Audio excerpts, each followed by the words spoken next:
So we have an update to the Shemar Stewart situation in Cincy, and it's not looking good with the absolute worst case scenario that could potentially happen for Cincinnati if Shemar Stewart decides to fall through with this. Now, to me, it's unlikely, and also it's way far down the line if he does choose to do this, but it's certainly an option for Shemar Stewart if he's just truly not happy with how Cincinnati has treated him and also how his agent feels about how Cincinnati has done with the contract. Now, of course, we know about the back and forth, the stalemate with the contract details, specifically the language where it could potentially negate or cancel out the bonuses, or sorry, not bonuses, guarantees of the contract if certain things happen, which is why we're at this point right now. But for Shemar Stewart, the update is that Shemar Stewart can potentially not only not sign the contract, but sit out all of 2025 and re-enter for 2026 and be drafted by a different team and move on with his life.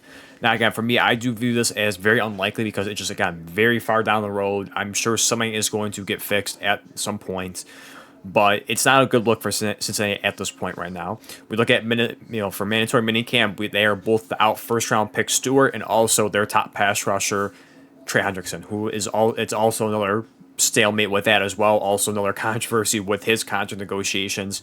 And again, it's a very bad look for Cincinnati, especially the last few years and certainly for a long time for their franchise, but at least as of late, of how they've treated players and getting contracts. We saw the whole dispute with Jamar Chase, where he won a contract early, did not want to give it to him, and they had to pay more with him being a Triple Crown winner. You had T. Higgins, who had to wait a couple years. There was always back and forth of trade talks, franchise tags, and I believe ultimately he did sign his contract.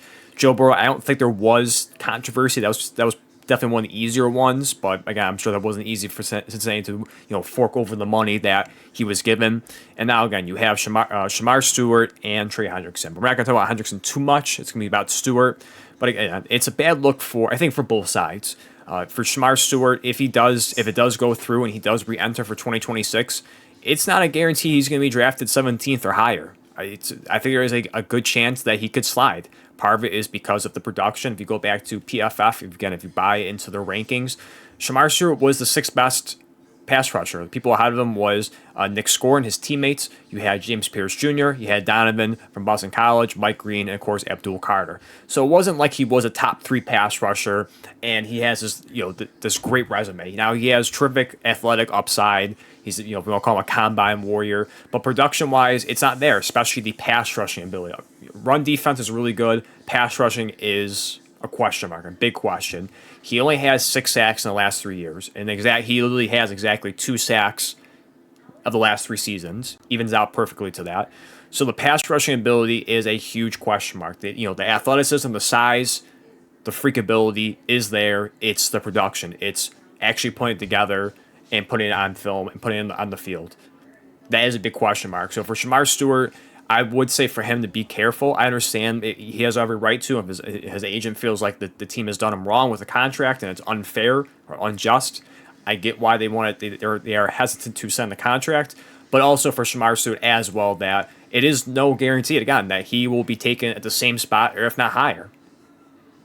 There could be potentially other better selections out there, more productive especially, that are coming out in 2026. So it is certainly a gamble for Shemar Stewart, unless he just absolutely hates the situation there and it gets to a point where it's beyond repair, no return, and he has no part of wanting to be with Cincinnati. I get if he wants to take that route. Now moving to Cincinnati, if this does fall through and he decides to go through this, what a bad look. What an embarrassment for this franchise if it goes through with that. We've had blunders throughout the years of teams missing picks, running out of time, missing picks, having a team take a kicker in the first round, all of these things. But that would certainly put the icing on the cake on this one. That this would be probably, you could say, arguably the biggest blunder ever, where they would take a player that was relatively high, 17th overall. I mean, it's not top 10 or anything like that, but still a decent pick, especially for a player that has some question marks like we talked about, and he does not play. And he goes back into the draft and gets taken by someone else, and you get no compensation for him. And now you are sitting there looking like the biggest joke in the NFL for a defense that is in desperate need of help. Especially if you want to add into, again, the Trey Hendrickson conversation of him potentially being gone as well because of that contract dispute not going well as well with Stewart.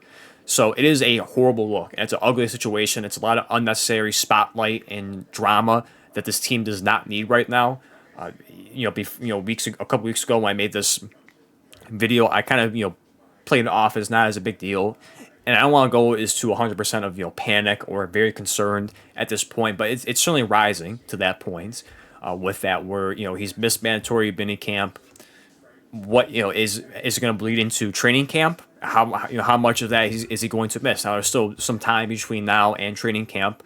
I think it's probably, I don't know if it's for everybody, but I think around like a month apart in between there. So you have some time to try and patch things up. But if it gets to a point where training camp comes and he's not there, then it's going to really raise for me and probably for a lot of us, if not already, of the concern of how it's going to play out there with it. So, for Cincinnati again, it's just I feel bad for the fans that they have to go through this, and it sucks because they have such an elite offense. They have a great trio in Burrow and Chase and Higgins, and all they need is just a competent defense. I'm not saying they need to be top 5, top 10. They just need to be average at this point to just help the offense get along. And I think this is not to say Shemar Stewart is the missing piece. I mean, if they can strike gold with him, and he can certainly reaches expectations of what he can do with his athletic ability, and absolutely, it's a huge help along with Trey Hendrickson if he's there, or if not, he becomes the number one guy. But at this point, it's just a lot of question marks. It's an ugly situation. I don't know what's going to happen. Again, I think it's very unlikely that Shemar Stewart goes the route of sitting out all of 2025 and re-entering for 2026. I doubt that, but again, certainly a possibility if it gets to a point where he's just flat out done with the team. We'll see how it plays out. Again, don't think it's going to happen, but we'll see what happens from now until training camp.